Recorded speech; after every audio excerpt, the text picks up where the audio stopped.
Halo teman-teman semua, terima kasih telah mengklik video ini. Pada video ini kita akan belajar materi pembelajaran Seni Budaya kelas 7 semester 1 bab yang ke-7.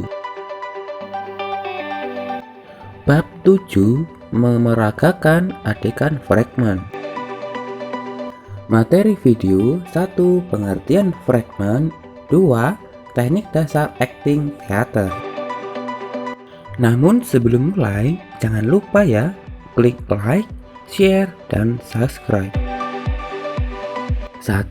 Pengertian fragmen. Fragmen adalah cuplikan atau petikan sebuah cerita, lakon yang dipentaskan, baik di atas panggung maupun di depan kelas. Fragmen sering juga disebut sebagai pementasan teater dengan durasi yang singkat. Pementasannya hanya beberapa adegan inti, dengan jalan cerita sederhana. Fragmen dapat dijadikan sebagai pentas sederhana pada sebuah pertunjukan teater. Pertunjukan teater biasanya menggunakan naskah drama yang cukup panjang, dengan banyak babak maupun adegan. Begitupun pementasannya tidak perlu di atas panggung teater yang biasa dipakai oleh grup-grup teater. Cukup pentaskan fragmen kalian di depan kelas. Apa itu seni teater? Mari kita telusuri pengertian teater. Teater berasal dari kata theatron dari bahasa Yunani yang artinya tempat pertunjukan. Ada yang mengartikan gedung pertunjukan. Ada juga yang mengartikan panggung atau stage. Dalam arti luas, teater adalah segala tontonan yang dipertunjukkan di depan orang banyak.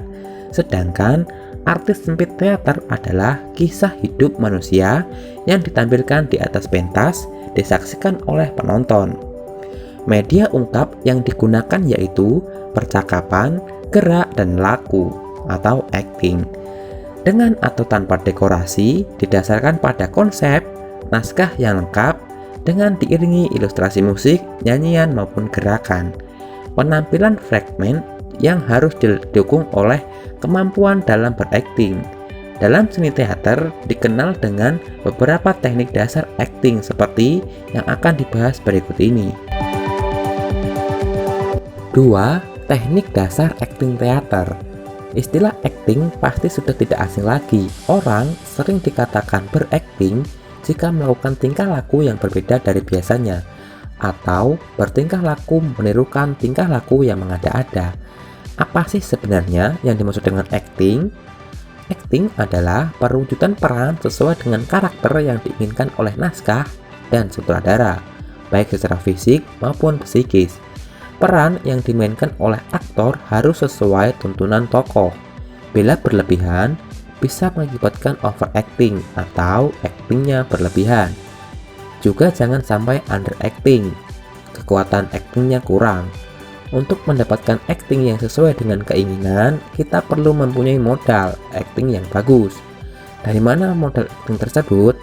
Modal acting adalah pengalaman hidup sehari-hari, baik pengalaman diri sendiri maupun pengalaman orang lain yang ditampilkan kembali di depan penonton. Untuk menampilkan acting yang baik, perlu latihan yang tekun dan disiplin. Latihan itu meliputi olah tubuh, olah vokal, dan olah suara. A. Olah tubuh. Tubuh merupakan elemen dasar dalam bermain teater. Tubuh juga merupakan bahasa simbol dan isyarat dalam bermain teater. Tubuh melalui gestur mencerminkan karakter atau watak tokoh yang sedang diperankan. Latihan olah tubuh diarahkan untuk mendukung kemampuan pemain dalam mewujudkan akting yang baik. Hal utama yang harus dilakukan pada latihan olah tubuh adalah melakukan latihan dalam kondisi bugar, segar, dan menyenangkan. Buat semua latihan seperti permainan yang dilakukan dengan gembira. Mulai dengan menggerakkan seluruh persendian dan otot tubuh, mulai dari kepala sampai kaki, atau bisa dibalik dari kaki sampai kepala. Bagian kepala. Contoh latihan pada bagian kepala berdasarkan petunjuk berikut ini. Lakukan gerakan kepala ke kiri ke kanan secara teratur. Setelah itu putar penuh kemudian berganti arah sebaliknya. Lakukan gerak secara berulang sampai dirasakan cukup. Efek latihan ini adalah akan meringankan otot bagian kepala. Bagian tangan. Latihan pada tangan ditunjukkan untuk mengolah persendian, kekuatan otot, dan kelenturan otot tangan. Pengolahan gerak tangan lebih bervariasi karena dapat dilakukan ke segala arah. Bagian badan meliputi bagian perut, dada, dan punggung. Pengolahan ketiga bagian badan ini memiliki peran penting bagi seorang pemain teater karena merupakan bagian yang memberikan efek pada sikap tubuh peran. Bagian pinggul juga penting untuk diolah agar gerakan tubuh lebih lentur dan fleksibel. Bagian kaki memiliki peran penting. Kekuatan kaki perlu dilatih sehingga kita dapat tetap tegak berdiri di atas panggung. B. Olah suara atau vokal. Seorang pemain teater harus memiliki kemampuan mengolah suara yang baik. Suara merupakan faktor penting karena sebagai penyampai pesan kepada penonton. Penguasaan intonasi, diksi, artikulasi.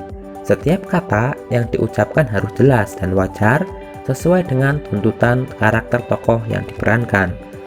Latihan olah suara dapat dilakukan dengan mengucapkan kata vokal seperti A, I, U, E, O sesuai dengan bentuk mulut. Modal utama seorang pemain adalah tubuh dan suara. Untuk itu, latihan olah suara diperlukan agar seorang dapat mengucapkan dialog-dialog dengan suara yang jelas dan dapat didengar. Pokok-pokok latihan olah suara ini antara lain sebagai berikut. 1. Latihan pernapasan. Dalam hal ini, pernapasan dilatih dengan cara menghirup udara melalui hidung, setelah itu ditahan dan dalam perut kemudian dikeluarkan secara perlahan melalui mulut. 2. Latihan membuka mulut atau laring. Laring erat hubungannya dengan suara yang terletak di bagian atas pipa suara dan terdiri atas pasang pita suara. 3. Latihan ucapan. Teknik menyampaikan ucapan erat hubungannya dengan acting dan emosi. Hal ini ada hubungannya dengan pengaturan pernapasan, pengaturan irama, dan penekanan kalimat. 4. Latihan imajinasi vokal. Seorang pemain drama atau sandiwara sebaiknya harus mampu menciptakan suara-suara yang tidak bisa dilakukan. Oleh karena itu, seorang pemain harus mampu memperkaya kemampuan vokalnya. Imajinasi vokal adalah suara atau bunyi yang muncul dalam imajinasi. 5.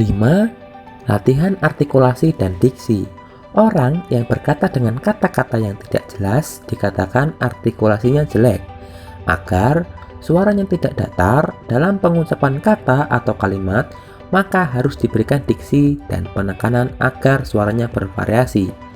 Latihan dasar artikulasi adalah apabila seseorang dapat mengucapkan huruf mati dengan jelas. 6. Latihan irama.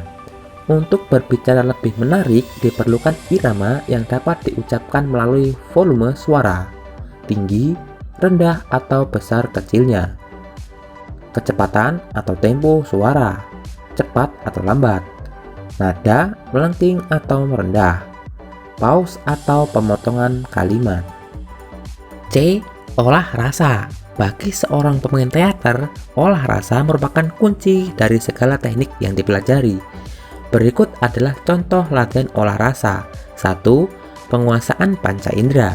2. Penguasaan perasaan dan laku dalam, diantaranya imajinasi, observasi, konsentrasi, dan emosi dan perasaan.